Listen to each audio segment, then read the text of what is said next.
Hello guys, welcome my YouTube channel. हमने exercise 9.2 के 4 क्वेश्चनों को कंप्लीट कर लिया। आज की इस वीडियो में हम क्वेश्चन नंबर 5 को कवर करेंगे। तो क्वेश्चन नंबर 5 को देखो, मैं बिल्कुल आसान तरीके से समझाऊंगा। क्या लिखा हुआ है? 3 girls Reshma, Salma and Mandeep are playing a game by standing on a circle of radius 5 metre drawn in a park. देखो यहाँ पर 3 लड़कियां हैं, रेशमा, सलमा और मनदीप। वो जो है तीनों खेल रही हैं और वो जो है एक सर्कल पर खड़ी हैं जिसका रेडियस जो है वो 5 मीटर है। ड्रॉन इन अ पार्क, जो कि पार्क में ड्रॉ किया गया है। अब आगे क्या बोला गया है? Reshma throws a ball to Salma, Salma to Mandeep, Mandeep to Reshma if the distance between. देखो यहाँ पर जो है रेशमा जो है बॉल को थ्रो करती है सलमा को, सलमा जो है मनदीप को और मनदीप जो है रेशमा को, यानी कि वो जो है बॉल को एक दूसरे की तरफ फेंकते हैं। If the distance between Reshma and Salma and between Salma and Mandeep is 6 metre. देखो रेशमा और सलमा और मनदीप के बीच का डिस्टेंस कितना है? 6 metre. Each what is the distance between Reshma और मनदीप? रेशमा और मनदीप के बीच का डिस्टेंस को हमें यहाँ पर फाइंड आउट करना है। अब देखो सपोज यहाँ पर जो है एक ग्राउंड है, उसके अंदर जो है एक सर्कल ड्रॉ किया गया है पार्क में। तो यहाँ पर सपोज इस पॉइंट पर जो है देखो रेशमा खड़ी हुई है, इस पॉइंट पर सपोज इस पॉइंट पर रेशमा खड़ी हुई है और इस पॉइंट पर जो है सलमा खड़ी हुई है और इस पॉइंट पर जो है मनदीप खड़ी हुई है। और वो जो है बॉल को एक दूसरे की तरफ फेंकती हैं। देखो रेशमा और सलमा के बीच की, सलमा और Mandeep to Reshma. If the distance between Reshma and Salma और मनदीप, रेशमा और सलमा इन दोनों के बीच का डिस्टेंस, रेशमा और सलमा और मनदीप इन दोनों के बीच का डिस्टेंस कितना है? दोनों के बीच का जो डिस्टेंस है वो 6 मीटर है। इन दोनों के बीच का डिस्टेंस भी 6 मीटर है, यहाँ पर जो है 6 लिख लेना। और इन दोनों के बीच का डिस्टेंस भी 6 मीटर है, यहाँ पर जो है 6 लिख लेना। अब थोड़ा सा कंस्ट्रक्शन भी हम करेंगे। ये हमारा सेंटर है ओ, तो मैं ओ को एस से ज्वाइन कर दूंगा और ओ को जो है मैं आर से भी ज्वाइन कर दूंगा। इस तरीके से ओ को मैंने आर से ज्वाइन कर दिया। अब देखो मैं जो हूँ इस क्वेश्चन को करता हूँ। सबसे पहले थोड़ा सा जो कंस्ट्रक्शन करा मैं ही वही जो है मैं लिख दूंगा कंस्ट्रक्शन। अब सॉल्यूशन तो यहीं पर से स्टार्ट हो गया, क्योंकि डायग्राम भी खुद से बनाना है। CONSTRUCTION construction. हमने इसके अंदर क्या किया? मैंने जो है ज्वाइन कर दिया ओ एस को, ज्वाइन ओ एस। और देखो मैंने इस तरीके से ज्वाइन किया। ये जो हमारी कोड बनी है ना, मैंने आर और एम को, इन दोनों के बीच का डिस्टेंस ये हमें फाइंड आउट करना है। What is the distance between Reshma और मनदीप? रेशमा इस पॉइंट पर खड़ी है, मनदीप इस पॉइंट पर खड़ी है। इन दोनों के बीच का डिस्टेंस ये हमें फाइंड आउट करना है, यानी कि आर एम हमें फाइंड आउट करना है। अब मैंने जो है ओ एस को इस तरीके से ज्वाइन किया। ये जो आर एम का मैंने मिड पॉइंट लिया एकदम बीच से, और फिर मैंने इस तरीके से ज्वाइन कर दिया। अब देखो ये सेंटर से मैंने इस कोड पर जो है परपेंडिकुलर लाइन डाली। मैंने ये जो है परपेंडिकुलर लाइन डाली एकदम मिड से, मैंने जो है इसको ज्वाइन किया। जब मैंने इस कोड का एकदम मिड पॉइंट लिया है ना, तो ये जो इस पॉइंट को मैं कुछ नाम दे देता हूँ, पी नाम दे देता हूँ। तो ये जो ओ पी होगा ये परपेंडिकुलर होगा किस पर? आर एम पर। जब ये परपेंडिकुलर होगा इस पर कोड पर, तो ये इस कोड को 2 इक्वल पार्ट्स में डिवाइड करेगा। ये भी आप बहुत अच्छे से चीज़ जानते हैं, पीछे हमने क्वेश्चन कर भी लिए। कंस्ट्रक्शन हमने क्या किया? ज्वाइन कर दिया हमने ओ एस को, और हमने जो है ओ आर को भी ज्वाइन कर दिया, ओ एस ओ आर। और यहाँ पर एक चीज़ भी ध्यान रखने की है, ये जो ओ पी है ये परपेंडिकुलर है किस पर? आर एम पर। ओ पी जो है वो परपेंडिकुलर है आर एम पर। भाई देखो बिल्कुल आसान तरीके से हम जो इस क्वेश्चन को करेंगे वो हिरोंज फॉर्मूला से करेंगे। मैं जो हूँ देखो, ये जो ट्राइंगल है हमारा कौन सा वाला? आर ओ एस, इसको जो है मैं अलग से बना लेता हूँ। देखो इस तरीके से यहाँ पर जो है आर ओ एस हमारा एक ट्राइंगल बनना है। अगर ध्यान दोगे तो आर ओ एस, इसका जो है मैं एरिया फाइंड आउट करूँगा। एरिया क्या लिखोगे? Area of triangle R O S. मैं जो इसका एरिया फाइंड आउट करूंगा वो हिरोंज फॉर्मूले से फाइंड आउट करूंगा। हिरोंज फॉर्मूला हमारा क्या होता है? हिरोंज फॉर्मूला होता है हमारा एरिया इज इक्वल टू, जो कि हम देखो नेक्स्ट वाले चैप्टर में, शायद से 10 चैप्टर है हिरोंज फॉर्मूला से रिलेटेड, हम बहुत अच्छे से उसको पढ़ेंगे। हिरोंज फॉर्मूले से क्या फॉर्मूला क्या होता है? Area of triangle R O S is equal to, area is equal to क्या होता है? एस, एस माइनस में ए और एस माइनस में बी और एस माइनस में सी। अब यहाँ पर ये एस क्या है? ये है सेमी पैरामीटर। सेमी पैरामीटर की वैल्यू किस तरीके से निकलेगी? सेमी पैरामीटर की, देखो ये ओ आर जो है रेडियस है। अब यहाँ पर हमें रेडियस बताई हुई है, जो कि जिस सर्कल में वो खड़े हैं उसकी रेडियस 5 मीटर है, तो ये 5 होगा ओ आर। और ये जो ओ एस है ये भी रेडियस है, देखो सेंटर से सर्कमफ्रेंस तक की दूरी, ये भी हमारा 5 होगा। ये हमारी रेडियस है, समझ गए होंगे। ये ट्राइंगल की तीनों हमें साइड मिल गई, ये भी मिल गई, ये भी मिल गई, ये साइड भी 5 है और ये साइड 6 है, हमें पता है।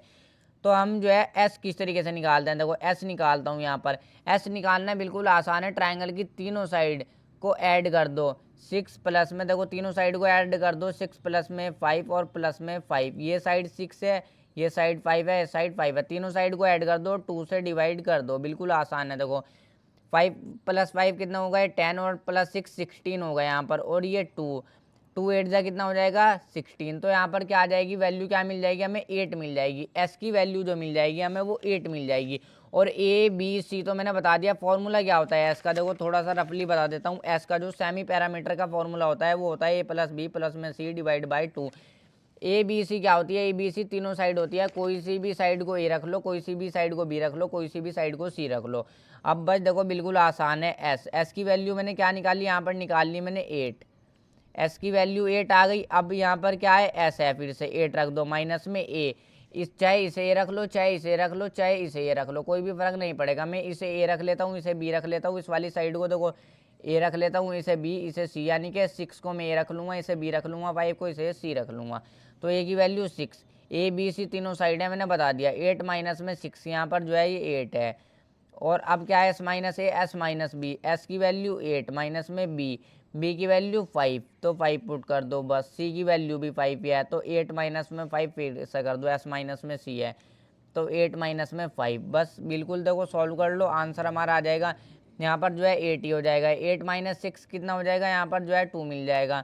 और 8 माइनस 5 कितना हो जाएगा, 3 मिल जाएगा। 8 माइनस 5 फिर से 3 मिल जाएगा। इनकी जो है आपस में मल्टीप्लाई कर दो। इसको जो है मैं खोल लेता हूँ। मैं 8 को मैं क्या लिख सकता हूँ, 8 को मैं देखो 2 इंटू में 2 इंटू में 2 लिख सकता हूँ। 2 टू ज़ा 4 और 4 टू ज़ा 8 ही हो जाएगा। इस तरीके से मैं 8 को लिख सकता हूँ, इससे कोई भी फर्क नहीं पड़ेगा। इंटू में ये वाला 2 यहाँ पर आ जाएगा, ये वाला 2 लिखा है देखो मैंने यहाँ पर। इंटू में 3 इंटू में 3। अब रूट से बाहर किस तरीके से निकालते हैं, पेयर बना लेते हैं। 3 का पेयर बन गया, 2 का पेयर बन गया, 2 का पेयर बन गया, तो एक 2 पेयर में से बाहर आ जाएगा। इंटू में ये 2 ये पेयर बन गया, एक 2 यहाँ से आ जाएगा। ये 3 का पेयर बन गया, 3 यहाँ पर से आ जाएगा। अब 2 टू ज़ा 4 और 4 3 ज़ा कितना हो जाएगा 12 हो जाएगा।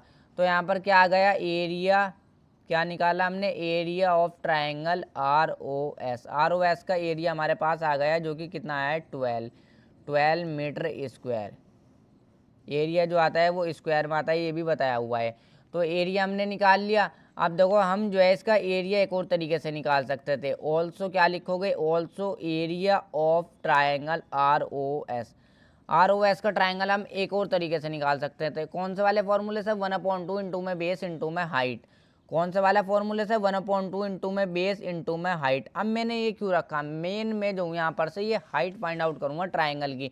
अब इसकी ट्राइंगल की हाइट क्या होगी, इसकी ट्राइंगल की जो हाइट होगी वो ये होगी, ये यानी कि आर पी होगी इस ट्राइंगल की हाइट। देखो अगर कोई राइट एंगल है, इस तरीके का ट्राइंगल है इस तरीके का, तो उसकी हाइट तो ये वाली हो जाएगी, ये वाली हो जाएगी हाइट देखो।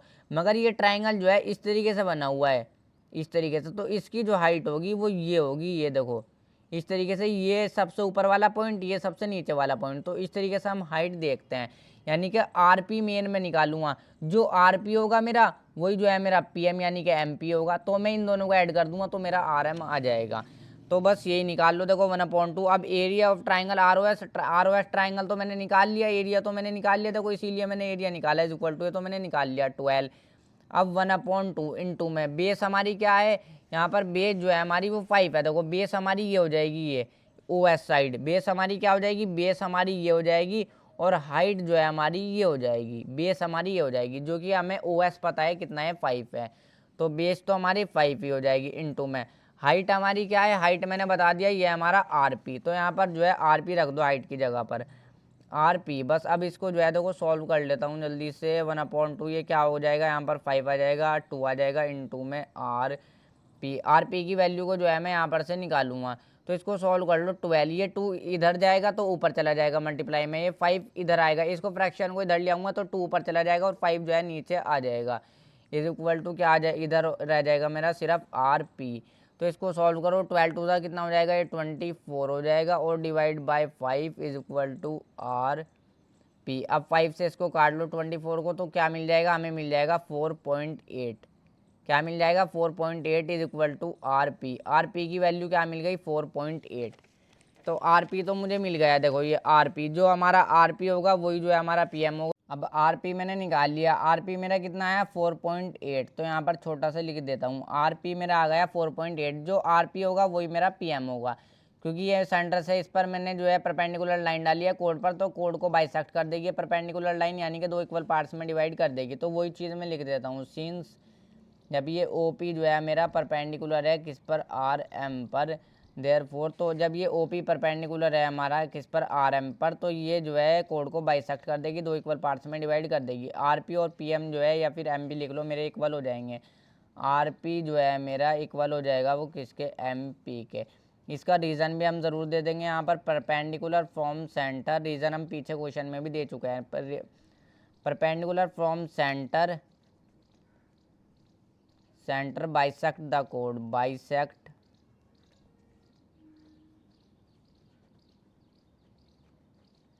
रीजन में क्या आ जाएगा, perpendicular from centre bisect the कोड। अगर मैं जो सेंटर से परपेंडिकुलर लाइन डालता हूँ कोड पर, तो कोड को बाइसेक्ट कर देता है, यानी कि 2 इक्वल पार्ट्स में डिवाइड कर देता है। अब देखो मेरा जो है आर पी जो है मेरा वो एम पी के इक्वल है, एम पी जो है मेरा वो किसके इक्वल है, आर पी के इक्वल है। और आर पी जो है मैंने अभी निकाला, आर पी जो है मेरा 4.8 के इक्वल है। आर पी मैंने अभी निकाला ना, आर पी मैंने 4.8 निकाला मीटर, तो मेरा एम पी भी 4.8 मीटर ही होगा। अब मुझे क्या फाइंड आउट करना है, मुझे जो है आर एम फाइंड आउट करना है, यानी कि रेशमा और मनदीप के बीच का डिस्टेंस फाइंड आउट करना है, ये आर एम। तो इसको जो है ना, ये आर पी है और पी एम है, इन दोनों को ऐड कर दो तो पूरा मेरा आर एम आ जाएगा। किस तरीके से निकालोगे आर एम, इन दोनों को ऐड कर दो, आर पी प्लस में एम पी, इन दोनों को जो है ऐड कर दो। आर पी हमारा कितना है, आर पी जो है वो 4.8 है, प्लस में एम पी कितना है, वो भी 4.8 है, क्योंकि दोनों इक्वल हैं तो दोनों इक्वल ही होंगे। 4.8 है तो आर एम जो है हमारा आ जाएगा, आर एम हमारा क्या आ जाएगा, 4.8 प्लस में 4.8 हमारा कितना हो जाएगा, 9.6 मीटर। देखो मैंने आसान तरीके से बिल्कुल समझाया, इसको करने का तरीका एक और भी था, हीरोन फार्मूले से बताया। हीरोन फार्मूला बिल्कुल आसान है, ये फार्मूला है मेन, बस एस, एस माइनस ए, S minus B, s minus c root में। यहाँ पर एस की वैल्यू निकालनी होती है, ट्राइंगल की तीनों साइड को ऐड कर दो, 2 से डिवाइड कर दो, एस की वैल्यू इजीली आ जाएगी।